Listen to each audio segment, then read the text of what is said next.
Hello students, तो आज हम डिस्कस करने वाले हैं RAS. So today we are going to discuss about RAS mechanism, excretory system chapter. It is related to some hormones. कुछ hormones यहाँ इन्वॉल्व हो रहे हैं और बहुत ही कंफ्यूजिंग है। मैक्सिमम बच्चे इसमें अटकते हैं, मैक्सिमम बच्चे इसमें परेशान होते हैं।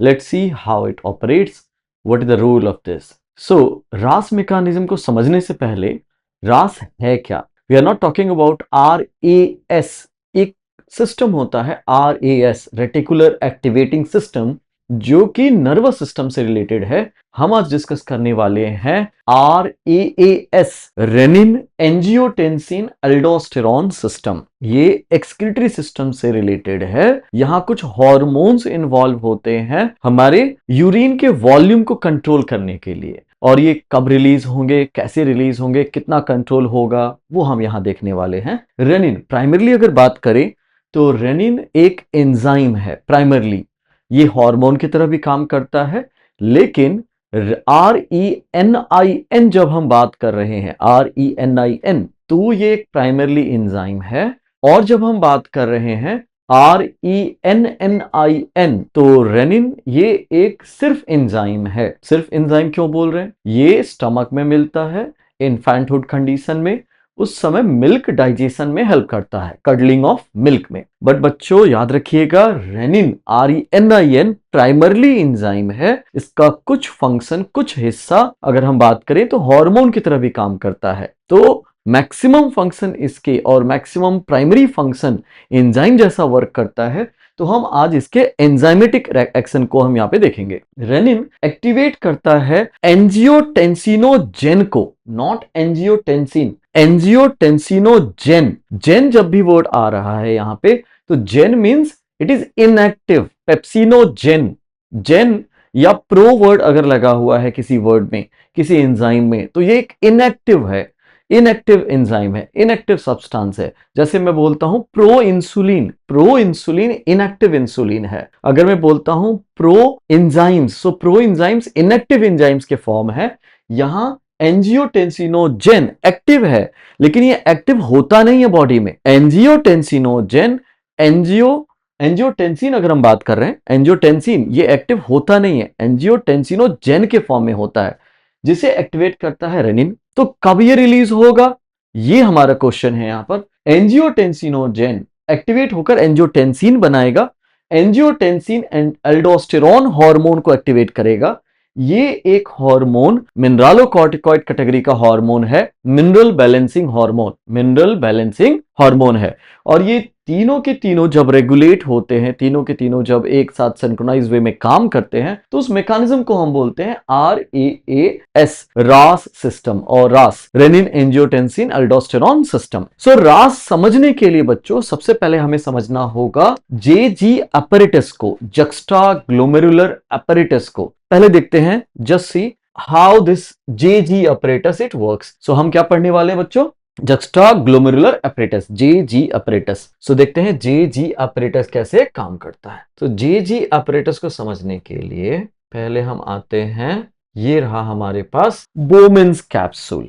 बोमेन्स कैप्सूल के ठीक ऊपर ये जो आप DCT का डायग्राम देख रहे हो, ये कैसे यहां आया इसकी बात करते हैं। सबसे पहले बात करते हैं, ये हो गई हमारे पास एफरेंट आर्टेरियोल। आई थिंक इतना आपको पता है, ये प्री रिक्विजिट नॉलेज है इसे समझने के लिए। और मैं मानकर चल रहा हूं कि आपको PCT, DCT, loop of Henle, afferent arteriole, efferent arteriole आती है। अगर नहीं आती है तो उसके लिए पहले हमें PCT, DCT और नेफ्रॉन के स्ट्रक्चर को समझ लेना है, फिर यहां तक आना है। तो बच्चों पहले आते हैं afferent arteriole. So this is afferent arteriole. Afferent arteriole carries blood, ये इधर से ब्लड कैरी कर रहा है। ब्लड इस जगह पर आकर, इस जगह पर, जिसे हम बोलते हैं ग्लोमेरुलस। सो ये हो गई हमारे लिए ग्लोमेरुलस। ग्लोमेरुलस में ये फिल्टर होता है, ब्लड यहां फिल्टर होता है, और फिल्टर होने के बाद से जो सब्सटेंस बनता है, फिल्टरेट बनता है, उसे हम बोलते हैं नेफ्रिक फिल्टरेट। बच्चों ध्यान दीजिएगा, ब्लड आया, ब्लड फिल्टर हुआ, ब्लड फिल्टर होने के बाद हम ब्लड फिल्टर्ड को बोलते हैं नेफ्रिक फिल्टरेट। जो ब्लड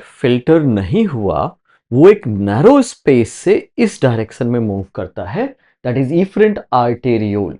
हमने डिस्कस किया कि जो ब्लड फिल्टर हुआ और जो ब्लड फिल्टर नहीं हुआ, सो फिल्टर्ड पार्ट को हम बोलते हैं nephric filtrate, nephric filtrate urine नहीं है। नेफ्रिक फिल्ट्रेट का एक हिस्सा, some part of nephric filtrate is urine, एक हिस्सा, वन पार्ट नेफ्रिक फिल्ट्रेट का जो कि यूरिन बनेगा। नेफ्रिक फिल्ट्रेट वन डे में 180 लीटर्स बनता है। अगर हम बात करें नेफ्रिक फिल्ट्रेट एक दिन में कितना बनता है, तो 180 litre, 180 litres.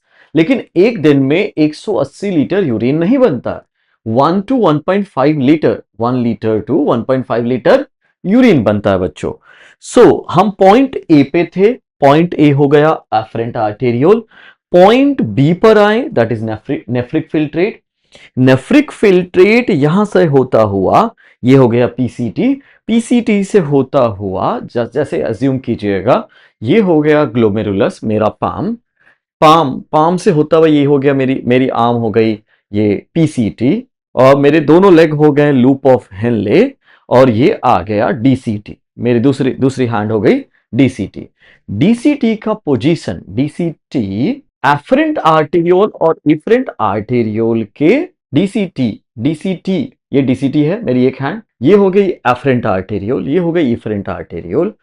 Efferent arteriole efferent arteriole के ग्रूव में होता है ये डीसीटी, डीसीटी यहां प्रेजेंट होता है। एफरेंट आर्टेरियोल इफरेंट आर्टेरियोल के ग्रूव में प्रेजेंट है डीसीटी। हमने बात की, फिर हम रिपीट करते हैं। एफरेंट आर्टेरियोल की तरफ से ब्लड आया, ब्लड का कुछ हिस्सा फिल्ट्रेट हुआ जिसे हम बोलते हैं नेफ्रिक फिल्ट्रेट। ब्लड का जो हिस्सा फिल्ट्रेट नहीं हुआ वो बाहर चला गया थ्रू इफरेंट आर्टेरियोल, और ये एक लूप में फ्लो करेगा जिसे हम बोलते हैं पेरीट्यूबुलर कैपिलरीज या vasa recta. Peritubular capillaries modify होते हैं और बनाते हैं vasa recta in case of juxtamedullary nephrons. Juxtamedullary nephrons थोड़े एडवांस नेफ्रॉन्स होते हैं, ज्यादा से ज्यादा वाटर कंजर्वेशन करते हैं। वेट कीजिएगा। पार्ट ए, पार्ट बी, और जब ये यूरिन या फिर नेफ्रिक फिल्ट्रेट फ्लो करता हुआ डीसीटी से पास हो रहा है, तो हम डीसीटी को बोल दिए part C, point C. Point A, point B, point सी।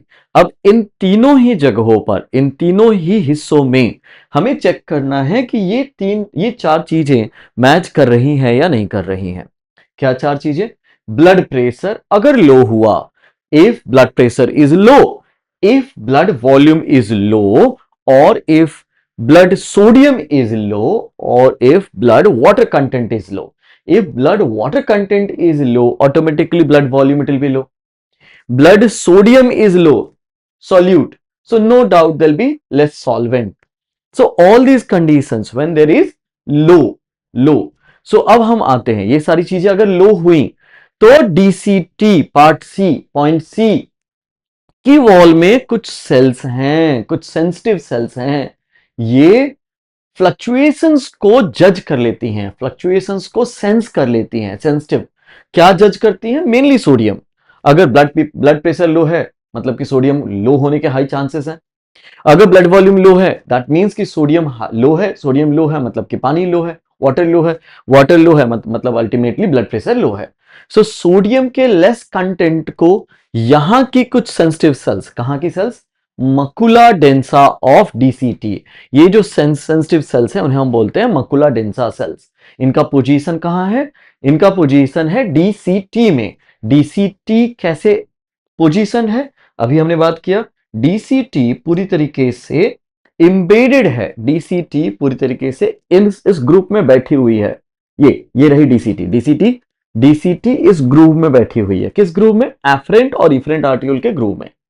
और macula densa cells of DCT they are in close contact with afferent arteriole wall cells. Afferent arteriole की जो वॉल है वहां कुछ स्पेशल सेल्स हैं जिन्हें हम बोलेंगे, यहां हम बोलेंगे JG cells, juxta glomerular cells. ये जक्स्टा ग्लोमेरुलर सेल्स बहुत ही स्पेशल सेल्स हैं। जक्स्टा ग्लोमेरुलर सेल्स को जब इंफॉर्मेशन मिलेगा, स्टिमुलाई मिलेगा, कहां से? मकुला डेंसा सेल से, तो वो क्या रिलीज करेंगी? वो रिलीज करेंगी रेनिन। तो यहां से स्टार्ट होता है अपना पार्ट 2। दैट इज, हमने पहले पढ़ा कि हम रास का फुल फॉर्म क्या है, रेनिन का मतलब क्या है, एंजियोटेंसिन का मतलब क्या है, हार्मोन है, एल्डोस्टेरोन एक हार्मोन है, एस सिस्टम। फिर हमने पढ़ा मकुला डेंसा और जेजी सेल्स का पोजीशन। इसे अगर आप समझ नहीं पा रहे हैं तो वीडियो को रिवाइंड करके वीडियो के बैक में जाकर फिर से दोबारा देख सकते हैं। अगर ये क्लियर नहीं है तो आपको रास का next position, next hormone action बहुत अच्छी तरीके से समझ में नहीं आएगा। तो बच्चों, मकुला डेंसा का पोजीशन, जेजी अपरेटस को अच्छी तरीके से समझिएगा। फिर आते हैं हम रास मैकेनिज्म काम कैसे करता है। अभी फिलहाल हमने बात किया एफरेंट आर्टेरियोल इधर की तरफ ग्लोमेरुलस में आया, फिल्टरेशन हुआ, फिल्टरेशन के बाद हमें एक फिल्टरेट मिला। फिल्टरेट जब डीसीटी से पास होगा और इस फिल्टरेट में वाटरलेस रहा, बीपी लो रहा, सोडियम लो रहा या ब्लड वॉल्यूम लो रहा, तो ये एक्टिवेट करेगा मकुला डेंसा सेल्स को। मकुला डेंसा सेल्स एक्टिवेट करेंगे जेजी सेल्स को, juxta glomerular cells. Macula densa cells part of DCT, JG cells part of afferent arteriole. NEET exam में या किसी भी कॉम्पिटिटिव एग्जाम में मोस्टली यही पूछा जाता है, mostly this is only asked that where is the position of macula densa cell, what is the position of juxta glomerular cells. So बच्चों, मकुला डेंसा सेल्स का पोजीशन, जेजी सेल्स का position ध्यान से देखिएगा। जेजी सेल्स रिलीज करेंगे एक enzyme, JG cells will release one enzyme, enzyme name is renin. Renin हमारे mechanism का फर्स्ट कंपोनेंट है, renin angiotensin aldosterone system. So renin release हुआ। रेनिन ऐसा ही एक वर्ड मिलेगा आपको डाइजेस्टिव सिस्टम में, स्टमक में, RENNIN। सो कभी कभी एग्जाम में ये दोनों वर्ड्स आपके ऑप्शंस में रहेंगे और आपको कंफ्यूज किया जाएगा कि RENIN एंड RENNIN कौन सा रास सिस्टम से या एक्सक्रीटरी सिस्टम से रिलेटेड है। तो आते हैं RENIN। RENIN अब ये अपने एक्शन को स्टार्ट करेगा, ये ब्लड में आपके आ चुका है। ब्लड में ये इनएक्टिव फॉर्म में, ग्रेन्यूल्स के फॉर्म में रिलीज होगा, एक्टिवेट होगा, डिसॉल्व होगा और ये एक कंपोनेंट एंजियोटेंसिनोजेन को एंजियोटेंसिन 1 में कन्वर्ट करेगा। एंजियोटेंसिनोजेन, बच्चों ध्यान दीजिएगा, एंजियोटेंसिनोजेन एक इनएक्टिव कंपाउंड है जो कि लीवर से बनाया जाता है। Liver produces angiotensinogen. Angiotensinogen means inactive, it will be converted into angiotensin 1. Angiotensin 1 means it is inactive, अभी भी ये inactive है। angiotensin 1 inactive not active। angiotensin 1 दोबारा एक्टिवेट होगा angiotensin 2 में। बहुत सारे बुक्स में आपको angiotensin 2 angiotensin की तरह भी लिखा हुआ है या फिर angiotensin 1 लिखा हुआ है, angiotensin 1 या एंजियोटेंसिन इनएक्टिव, एंजियोटेंसिन एक्टिव। सो ये इनएक्टिव है, इसका कोई रोल नहीं है। एंजियोटेंसिन 2 का रोल है, लेकिन एंजियोटेंसिन 1 से एंजियोटेंसिन 2 में भी कन्वर्जन चाहिए हमें। ये कन्वर्जन होगा ACE या ACF से। एंजियोटेंसिन 1 जो कि ACE या ACF, एंजियोटेंसिन कन्वर्टिंग एंजाइम या एंजियोटेंसिन कन्वर्टिंग फैक्टर, जो कि लंग से सिक्रीट हो रही है, अब इससे इसका कन्वर्जन होगा एंजियोटेंसिन 2 में। Angio, the word angio means blood vessel, ये एंजियो वर्ड आ रहा है ब्लड वेसल से। Tensin, tension. So this hormone angiotensin 2 और simply angiotensin is a powerful potent vasoconstrictor. Tension ये ब्लड वेसल्स को स्क्वीज करेगा, ब्लड वेसल्स में वासो कंस्ट्रिक्शन लाएगा and it's a strong vasoconstrictor. Vasoconstriction action एक action है, single action है, लेकिन इसके दूसरे भी एक्शन है, one by one. Angiotensin 2 for your kind information बच्चा, angiotensin 2 it acts on brain also, it acts on blood vessel also, it acts on adrenal gland also. So coming to brain, so as name suggests, angiotensin blood vessel tension vasoconstrictor, powerful vasoconstrictor। तो सबसे पहले इसका function हम बात कर लेंगे blood vessels पे, फिर बात करेंगे ब्रेन पे, फिर बात करेंगे एड्रिनल ग्लैंड पे। सबसे पहले ब्लड वेसल्स। ब्लड वेसल्स वासो कंस्ट्रिक्शन में जाएंगे, ब्लड प्रेशर राइज हो जाएगा, जो कि ब्लड प्रेशर हमारा लो है। हमने अपने स्टार्टिंग में ही बात किया था रास मैकेनिज्म के कि ब्लड प्रेशर लो है तो अल्टीमेटली इसने क्या किया, थोड़ा ब्लड प्रेशर राइज किया, और यही हमारा एंड रिजल्ट रहेगा। देन ब्रेन, ये ब्रेन पे काम करेगा और हाइपोथैलेमस के सटाइटी सेंटर्स को, बिहेवियर सेंटर्स को बोलेगा पानी पियो पानी पियो पानी पियो। मींस ये ड्रिंकिंग पॉसिबिलिटीज को, ड्रिंकिंग इमोशंस को, ड्रिंकिंग स्टिमुलेशंस को बढ़ा देगा, मींस थर्स्टीनेस को बढ़ा देगा। हाइपोथैलेमस एक बिहेवियरल सेंटर है। हाइपोथैलेमस ब्रेन का ऐसा सेंटर है जो इमोशन और वर्कआउट को कंट्रोल करता है, इमोशन को आपके एक्शन से कंट्रोल करता है, इमोशन और आपके एक्शंस को जोड़ता है। तो इमोशन क्या रहा यहां पे, ओके, थर्स्टीनेस, प्यास लगना, and it will link to your brain, or it will say to you, it will give command to you, go and drink water. So you'll drink water. When you'll drink water, yes, automatically your blood volume, water volume in your body, it will rise. Then come to adrenal gland. To understand this word adrenal gland, how it affects, okay, little about adrenal gland you need to know. If this is adrenal gland, triangular gland, outer part is cortex, inner part is medulla. So outer cortex, inner medulla, 1 minute.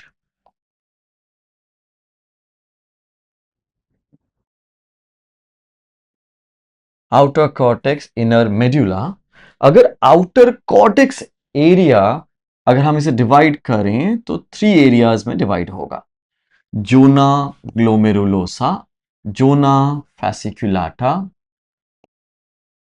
And zona reticularis, zona reticularis, zona glomerulosa fasciculata reticularis. Zona glomerulosa layer, zona means zone, so this zone, outer layer, zona glomerulosa, it will release mineralocorticoid, mineral balancing corticoid. corticoid क्यों बोला, क्योंकि ये cortex से release हो रहा है, adrenal cortex से, so corticoid, all the hormones released from cortex are called corticoids. So zona glomerulosa releases mineralocorticoids, mineral balancing corticoids, mineral balancing hormones, and all these hormones released from zona glomerulosa, zona fasciculata, zona reticularis, or you can say all cortical hormones are steroid hormones. Steroid hormones.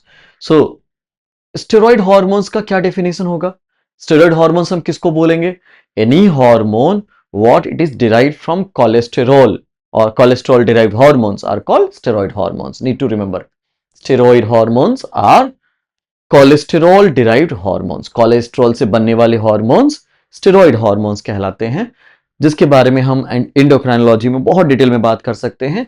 फिलहाल आपको याद रखना है mineralocorticoid, mineralocorticoid, mineral balancing hormones. ये mineral balancing hormone एक category है, ये hormone का एग्जैक्टली नाम नहीं है, ये कैटेगरी है. जैसे मैं बोलता हूं एंड्रोजेन, सो मेल हार्मोन्स को एंड्रोजेन बोलते हैं.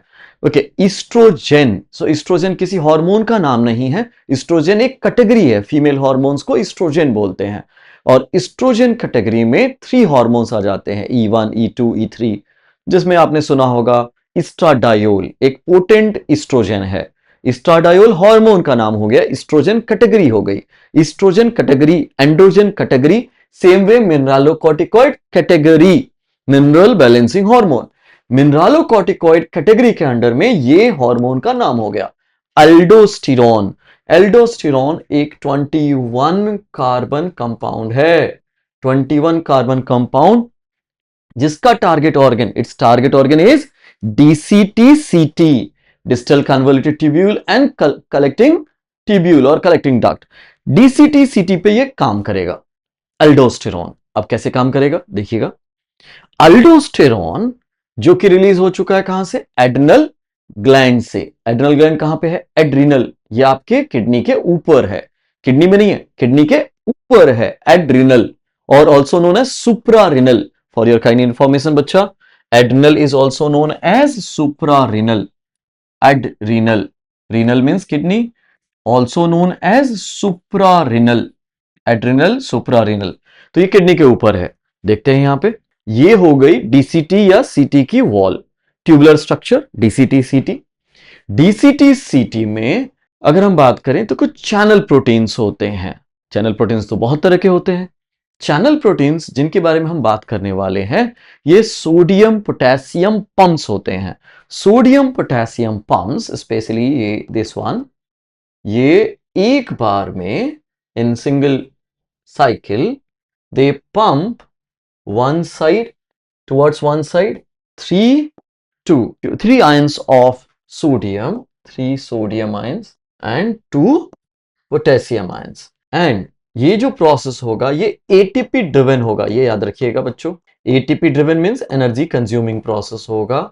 एटीपी टूटेगा, एडीपी प्लस आईपी बनाएगा, ADP adenosine diphosphate plus inorganic phosphate. यहां ये बताने का मतलब क्या है कि ये एनर्जी ड्रिवन प्रोसेस है, विदाउट एनर्जी नहीं होगा। यहां अब सोडियम पोटेशियम पंप जिसके बारे में हमने चर्चा की, what we discuss here, sodium potassium pump, it will be operated or it will be activated by aldosterone. This aldosterone, it will activate sodium potassium pump. Sodium potassium pump, 3 sodium, it will come out from tubule. Means in tubule what is present? Nephric filtrate. Nephric filtrate, where it is moving towards urine. Nephric filtrate urine बनने वाला है, ध्यान दीजिएगा. Okay, pay attention. Your nephric filtrate is going to be urine. It is going to be urine out from body. अगर urine में sodium निकल गया तो सोडियम का लॉस, लेकिन इस यूरिन से, नेफ्रिक फिल्ट्रेट से अगर हमने सोडियम को बचा लिया तो ये एरिया क्या हो गया? ये हो गया या तो आपका ब्लड, या फिर इसे आप ईसीएफ बोल सकते हो, एक्स्ट्रा सेलुलर फ्लूइड, या बहुत सिंपल वे में आप इसे अपना बॉडी बोल सकते हो, ये बॉडी एरिया हो गया। मतलब ये area, this fluid is moving away from body and you recalled sodium to your body, return to your body in your ECF, extracellular fluid में हमने क्या किया? सोडियम को बचा लिया। कितना सोडियम? 3 सोडियम। ओके, कंपेयर में हमने क्या किया और इसके बदले में हमने क्या दिया? 2 पोटेशियम दे दिया, दान दे दिया। सो पोटेशियम का लॉस होगा नो डाउट, लेकिन सोडियम बच जाएगा, सोडियम बच जाएगा, ज्यादा से ज्यादा अमाउंट में हम उसे सेव कर लेंगे। Yes, it will be conserved, sodium conserved. That's why aldosterone is also known as salt retaining hormone. Salt retaining hormone. याद रखना, salt retaining hormone, salt retain किया इसने। सोडियम चली आई बॉडी की तरफ, सोडियम चलाया बहुत सारा बॉडी की तरफ, ये हो गया। जब हमारे पास बहुत सारा सोडियम, ये येलो डॉट्स जो आप देख सकते हो, ये सोडियम है, मान लीजिए सोडियम सोडियम सोडियम भर गया हमारे बॉडी में। सोडियम मतलब क्या? यहां पे ये हो गया सॉल्यूट। सॉल्यूट जब बढ़ रहा है किसी भी इलाके में, किसी भी एरिया में, तो ऑस्मोसिस का रूल आप जानते हो, वाटर भी टिब्यूल से भागता हुआ आएगा। हमने वाटर को बुलाया नहीं, हमने सोडियम को बुलाया, लेकिन सोडियम के चक्कर में वाटर भी आ जाएगा। Okay, when we called sodium with the help of sodium potassium pump, yes, water also it is coming here. So mainly aldosterone is responsible for sodium reabsorption, not water reabsorption, mainly directly. Indirectly it is responsible for water reabsorption also. ये पानी को भी लाएगा, water reabsorption also indirectly, water reabsorption indirectly, salt sodium reabsorption directly. Remember this. So ultimately in our body sodium increased, ultimately in our body sodium concentration increased, ultimately in our body blood concentration, or you can say blood volume increased, sodium increased. Okay, in previous one we discussed that water concentration increased by drinking water, and the pressure increased by vasoconstriction effect. pressure increase हो गया, blood pressure increase हुआ किसके कारण? आपके blood vessels में constriction के कारण, blood vessels constrict किए और प्रेशर इंक्रीज हुआ। क्या क्या बैलेंस हुआ? ब्लड प्रेशर बैलेंस्ड हो गया, blood pressure balanced, blood sodium balanced and blood volume balanced, increase हो गया। And this was the only problem. These 3 are the problems: blood volume, water level, okay, and sodium concentration, blood pressure, so all these balance. So RAS mechanism is for balancing all this. This mechanism is fulfilled now. Mechanism satisfied, or mechanism balanced homeostasis in your body. Mechanism, okay, regained homeostasis in your body, and all hormones are for gaining homeostasis only. फिर से दोबारा संतुलन बनाने के लिए body में responsible होते हैं। तो संतुलन बन गया, होम्योस्टेसिस बन गया। Thank you students, hope you understood RAS mechanism. Yes, it is complicated, but not complicated. If you are listening word by word, line by line, reading NCERT lines, okay, then it is super easy, very simple. Thank you.